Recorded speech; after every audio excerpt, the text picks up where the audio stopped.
నమస్తే, welcome to our channel. నేను సౌజన్య. ఋషికొండ పైన ప్యాలెస్ ఓపెన్ చేయడానికి రాత్రులు మాత్రమే పూజలు చేస్తున్నారు అని చెప్పేసి వార్తలు వస్తున్నాయి. ఈవెన్ రాత్రులు పూజలు కూడా జరుగుతున్నాయి. ఆ రాత్రులు పూజలు చేసినటువంటి ఎఫెక్టే ఆంధ్రప్రదేశ్ రాష్ట్రం పైన అలాగే వైజాగ్ పైన పడుతుందా? అందుకోసమని ఫ్లోటింగ్ బ్రిడ్జ్ తెగిపోయిందా? అలాగే ఆంధ్రప్రదేశ్ సచివాలయాన్ని తాకట్టు పెట్టడం జరిగిందా? ఏంటి ఎందుకు ఇలా నెగిటివ్ ఎనర్జీ అనేది ఆంధ్రప్రదేశ్ చుట్టూ తిరుగుతోంది? ఈ అంశానికి సంబంధించి మనతో మాట్లాడడానికి, వారి విశ్లేషణని మనతో పంచుకోవడానికి ఈరోజు మనతో పాటు ఉన్నారు senior journalist, senior political analyst CS Rao garu ఉన్నారు. వారితో మాట్లాడతాం. నమస్తే. నమస్తే సౌజన్య. అంటే రాత్రిపూట ఋషికొండ పైన పూజలు చేయడం వల్ల, అది కూడా ప్యాలెస్ కోసం అని చెప్పి అంటున్నారు. సో ఆ వంకన రాత్రిపూట పూజలు చేయడం, ఆ ఎఫెక్ట్ ఏమైనా వైజాగ్ మీద, ఆంధ్రప్రదేశ్ రాష్ట్రం పైన ఉంది అంటారా? నెగిటివ్ ఎనర్జీ, ఫ్లోటింగ్ బ్రిడ్జ్ కొట్టుకుపోవడం, ఆంధ్రప్రదేశ్ సచివాలయాన్ని బ్యాంకులో తాకట్టు పెట్టడం, సో ఇవన్నీ చూస్తుంటే నెగిటివ్గానే అనిపిస్తోంది. సో మీరేమంటారు దీనికి సంబంధించి? ఒకటి ఏంటంటే, ఇప్పుడు ఋషికొండ ప్రారంభించిన దగ్గర నుంచి మనం చూస్తే, ఋషికొండ ప్రారంభించింది ఇప్పుడు మొన్న 2 days అంతే కదా. 2 days తర్వాత పరిణామాలు, 2 days నుంచి జరుగుతున్నటువంటి పరిణామాలను కనుక తీసుకుంటే, వైఎస్ఆర్ కాంగ్రెస్ పార్టీ నుంచి ఎమ్మెల్యేలు వెళ్ళిపోవడం, కీలకమైనటువంటి లీడర్లు ఎదురు తిరగడం, తర్వాత సచివాలయాన్ని తాకట్టు పెట్టినటువంటి అంశం బయటికి రావటం, ఫ్లోటింగ్ బ్రిడ్జ్ రెండోసారి కొట్టుకోకపోవటం, ఇవన్నీ గమనిస్తే కనుక అక్కడ ఋషికొండలో జరిగినటువంటి పూజలు వికటించాయా అనేటువంటి అనుమానం కలుగుతుంది. ఒకటేంటంటే, ఆధ్యాత్మికంగా మనం అంత చెప్పలేం కానీ, ఎందుకంటే పూర్తి స్థాయిలో నాలెడ్జ్ ఉండదు కాబట్టి, వాళ్ళు ఆధ్యాత్మికతలు సహజంగా చెప్పేది ఏంటంటే, పూజలు చేసేటప్పుడు ప్రత్యేకించి క్షుద్ర పూజలు కానీ, ఈ వామాచారం ఏదో చెప్తుంటారు, బ్లాక్ మ్యాజిక్, తాంత్రిక పూజలు, ఇవి చేసేటప్పుడు చాలా జాగ్రత్తగా ఉండాలి అని అంటారు. ఏమాత్రం తేడా వచ్చినా చేయించుకున్నటువంటి వాళ్ళకి, చేసిన వాళ్ళకి ఎఫెక్ట్ అవుతుంది అని చెప్పి చెప్తూ ఉంటారు. దాంట్లో మనకేమీ ఎక్స్పర్టైజ్ మనకు లేదు. బట్ వాళ్ళు చెప్పేటువంటి మాటలు అది, ఏమాత్రం తేడా వచ్చినా కానీ రివర్స్ కొడుతుంది అని చెప్పి. సరిగ్గా తెలంగాణ మాజీ ముఖ్యమంత్రి కేసీఆర్ కూడా అదే జరిగింది. కేసీఆర్ 2014లో ముఖ్యమంత్రి అయిన తర్వాత ఆయన పూజలు చేయించారు. సహస్ర చండీ యాగాలని, రాజసాముల యాగాలని, చాలా హోమాలని చాలా చేయించారు. కానీ అప్పుడు సక్సెస్ అయ్యారు, బాగా సక్సెస్ అయ్యారు. ఒక్కసారిగా పడిపోయాడు ఆయన. ఎందుకు పడిపోయాడు అని అంటే, పూజలో తేడా వచ్చింది.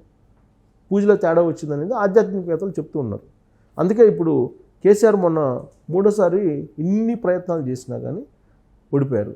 తర్వాత అంతకు ముందు నుంచి 2వసారి సీఎం అయిన తర్వాత నుంచి ఆయన గ్రాఫ్ పడిపోతూ వచ్చింది కేసీఆర్కి. ఇంకోటి ఏంటంటే, ఈ పూజలు అయిపోయిన తర్వాత కేసీఆర్ అండ్ ఆయన సతీమణి ఇద్దరు కలిసి పూర్ణాహుతి చేయాలి. పూర్ణాహుతి చేసిన తర్వాత, పూర్ణాహుతి చేసేటువంటి అప్పుడు ఉన్నారు ఇద్దరు. కానీ ఆ తర్వాత పూర్ణాహుతి అయిపోయిన తర్వాత కేసీఆర్ భార్య సతీమణి ఒక్కటే తిరుమల వెళ్ళి తలనీలాలు సమర్పించారు. కానీ కేసీఆర్ కనిపించలా.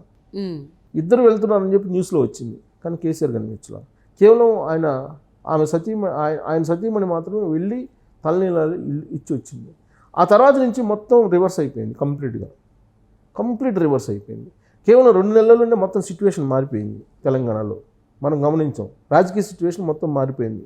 అప్పటి వరకు ఏమనుకున్నారు, ఎలాగైనా సరే కేసీఆర్ మళ్ళీ సీఎం అవుతారు, 50 వచ్చినా 55 వచ్చినా మళ్ళీ అటు ఇటు చేసి తిమ్మిని బమ్మిని చేసి ముఖ్యమంత్రి అవుతారని చెప్పేసి అనుకున్నారు. కానీ అలాంటిది జరగల. కారణం ఏంటంటే, ఆయన చేసినటువంటి పూజల్లో తేడా వచ్చింది కాబట్టి రివర్స్ అయిపోయినాయి అని చెప్పి అనుకున్నారు. ఇంకోటి వాళ్ళు చెప్పేది, ఆధ్యాత్మికవేత్తలు చెప్పేది, గ్రహ శాస్త్రవేత్తలు చెప్పేది ఏంటంటే, గ్రహాలు అనుకూలించినప్పుడు మాత్రమే నీకు పూజలు ఫలిస్తాయి. గ్రహాలు వ్యతిరేకంగా ఉన్నప్పుడు నువ్వు పూజలు చేసేవంటే మరింత వ్యతిరేకంగా మారిపోతాయి అని చెప్పి కూడా చెప్తూ ఉంటారు. అంటే ఎప్పుడు చేయాలి అనేది కూడా ఉంటుంది, ఎప్పుడు పడితే అప్పుడు చేస్తే అది రివర్స్ అవుతుంది అని చెప్పి కూడా చెప్తుంటారు గ్రహ శాస్త్రవేత్తలు. సో ఇప్పుడు మనం ఆంధ్రప్రదేశ్కి వస్తే, ఆంధ్రప్రదేశ్లో జగన్మోహన్ రెడ్డి 2019 ఎన్నికల ముందు రాజసాముల యాగాన్ని చేశారు. ఎవరు? స్వరూపానంద శారదాపేట అనే సమయం. ఆయన ఎక్కడ చేశారో మనకు తెలియదు. కానీ సీఎం అయిన తర్వాత పూర్ణాహితిలో పాల్గొన్నాడు జగన్మోహన్ రెడ్డి. కానీ ఆయన సతీమణి లేదు. పూర్ణాహుతి చేసేటప్పుడు వాళ్ళ సతీమణి లేదు. ఆయన మాత్రమే పోయేసి పూర్ణాహుతి చేయడం జరిగింది. ఆ తర్వాత నుంచి ముఖ్యమంత్రి అయ్యాడు, కానీ ఏ రోజైనా పరిపాలన సక్రమంగా చేసినట్టు కానీ, లేదా ప్రశాంతంగా ఉన్నట్టు కానీ ఆయన చెప్పినట్టు 100 రోజుల్లో నేను మంచి ముఖ్యమంత్రిని అనిపించుకుంటానని చెప్పి ఆయన తొలి రోజుల్లో చెప్పాడా? మంచి ముఖ్యమంత్రిగా గుర్తింపు పడ్డారా? లేదు. ప్రజావేదికను కూల్చివేయడం నుంచి తప్పులు స్టార్ట్ అయ్యాయి. ఆ తప్పులు చేసుకుంటూ వచ్చారు, అనేక రకాల తప్పులు చేసుకుంటూ వచ్చారు, అంతే కదా. ఆ తర్వాత ఇప్పుడు ఏమైంది? అవన్నీ తప్పులు పేరు వచ్చి గ్రాఫ్ పడిపోయింది. ఇప్పుడు గ్రాఫ్ పడిపోయింది, పార్టీ ఖాళీ అయిపోతుంది. ఎంపీగా పోటీ చేసిన అభ్యర్థులు కూడా పార్టీకి లేనటువంటి పరిస్థితి వచ్చింది. సో ఇప్పుడు తాజా పరిస్థితి ఏంటి? మళ్ళీ పూజలు చేశారు కదా, రాజశ్యామల యాగం పూజ చేశారు కదా. రాజశ్యామల యాగం పూజ చేసి పూర్ణాహుతికి ఎవరు వెళ్ళారు? జగన్మోహన్ రెడ్డి ఒక్కడే వెళ్ళారు. 1.5 hour ఉన్నారు, పూర్ణాహుతి చేయించారు. పూర్ణాహుతి చేయించి వచ్చారు.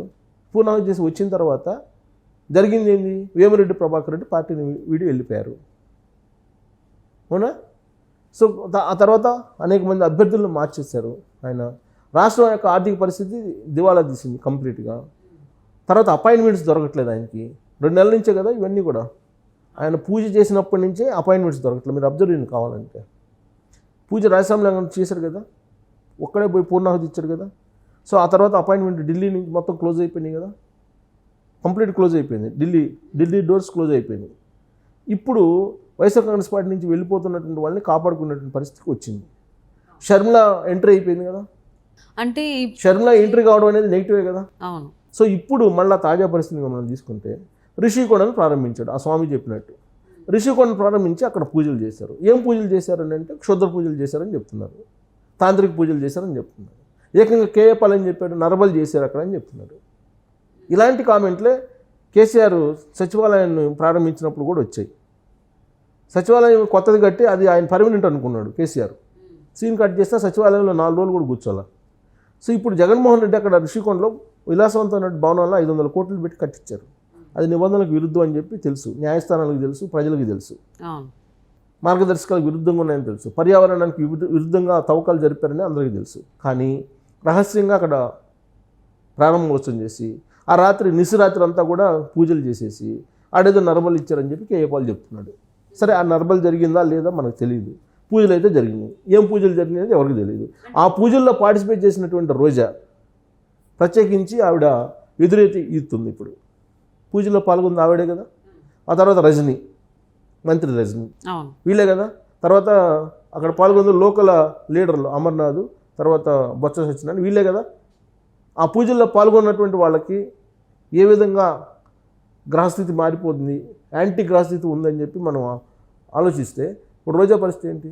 టికెట్ వస్తుందా రాదా అనేది తెలియదు రోజా పరిస్థితి. సో ఆ తర్వాత అక్కడ రిషికొండలో పూజలు చేసిన తర్వాత మరుసటి రోజు నుంచి ఏం జరిగింది? ఫ్లోటింగ్ బ్రిడ్జ్ కొట్టుకోమైంది. ఫ్లోటింగ్ బ్రిడ్జ్ కొట్టుకోమైంది కదా. మళ్ళీ రెండోసారి ప్రయోగించాడు, రెండోసారి కూడా కొట్టుకోమైంది కదా. అక్కడే కదా, పక్కనే, రిషికొండ పక్కనే కదా ఇదంతా జరిగింది, కిందనే జరిగింది. తర్వాత ఇప్పుడు వైజాగ్ వస్తానన్నటువంటి ప్రధానమంత్రి నరేంద్ర మోడీ 28వ తారీఖు రావాలి, క్యాన్సిల్ అయింది కదా. క్యాన్సిల్ చేసుకున్నాడా లేదా? తర్వాత ఇప్పుడు ఆంధ్రప్రదేశ్లో అప్పులు అంటే బటన్ నొక్కడానికి డబ్బులు లేవు, జీతాలు ఇవ్వడానికి డబ్బులు లేవు. ఇలాంటి పరిస్థితుల్లో నువ్వు సచివాలయాన్ని తాకట్టు పెట్టినటువంటి అంశం బయటకు వచ్చిందా లేదా? అసలు సచివాలయాన్ని తాకట్టు పెడితే నీకు డబ్బులు ఇవ్వలేదు కదా. ఐసిఐసిఐ బ్యాంకు రినాకరించింది కదా. లాస్ట్కి హెచ్డిఎఫ్సిని మెయింటైన్ చేసి నువ్వు 370 కోట్లు తీసుకొచ్చుకున్నావు కదా. అంతకన్నా దారుణమైన పరిస్థితి ఉందా? ఎవరైనా రాష్ట్ర సచివాలయాన్ని తాకట్టు పెడతారా? తాకట్టు పెట్టి డబ్బులు అప్పు తీసుకొస్తారా ఎవరన్నా?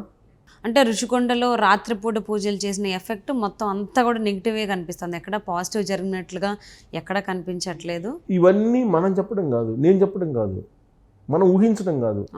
ఆధ్యాత్మికవేత్తలు, గ్రహశాస్త్రవేత్తలు చెప్తున్నటువంటి మాట. గ్రహాలు అనుకూలంగా ఉన్నప్పుడు మాత్రమే ఆ పూజలు చేయాలి. గ్రహాలు వ్యతిరేకంగా ఉన్నప్పుడు పూజ చేయడానికి లేదు. 2019లో ఉన్నటువంటి గ్రహాలు ఇవాళ జగన్మోహన్ రెడ్డికి లేవు అనేది గ్రహశాస్త్రవేత్తలు చెప్తున్నారు. ఆధ్యాత్మికవేత్తలు ఏం చెప్తున్నారు? రిషికొండ లాంటి సముద్రం గుడ్డున రిషికొండ మీద ఉండలేరు ఎవరు కూడా, అది చెడు ప్రభావాలు చూపిస్తుంది అని చెప్తున్నారు. రావణాసురుడు ఎక్కడున్నాడు? సముద్రం మధ్యలో కదా ఉంది, సముద్రం ఒడ్డునే కదా ఉంది. సో ఇవాళ సైకాసురుడు అంటున్నారు, రావణాసురుడు అంటున్నారు, జగన్మోహన్ రెడ్డిని సైకో అంటున్నారు, విపక్షాలు అంటున్నారు కదా. సో అలాంటివి ఎందుకు అంటున్నారు అని అంటే దీని ఎఫెక్ట్ అనేది ఆధ్యాత్మికతలు చెప్తున్నారు. అంటే అక్కడ అక్కడ ఈ ఏదైతే శాస్త్రాలు ఉన్నాయో ఆ శాస్త్రాలకు విరుద్ధంగా హిందూ సాంప్రదాయానికి విరుద్ధంగా పూజలు జరిగాయి, దాని ఎఫెక్ట్ ఖచ్చితంగా పడుతుంది అనేది ఇప్పుడు ఆధ్యాత్మికలు చెప్తున్నారు. సో ఋషికొండ పైన జరిగినటువంటి పూజలకు సంబంధించినంత పాజిటివ్ ఎనర్జీ కాకుండా, పాజిటివ్ వైబ్ కాకుండా అంత నెగిటివ్ ఎనర్జీయే కనిపిస్తుంది, అంత నెగిటివ్ కనిపిస్తుంది అన్నట్టుగా వార్తలు వస్తున్నాయి. సో నెగిటివ్ కాకుండా పాజిటివే ఉండాలని చెప్పి ఆశిద్దామండి.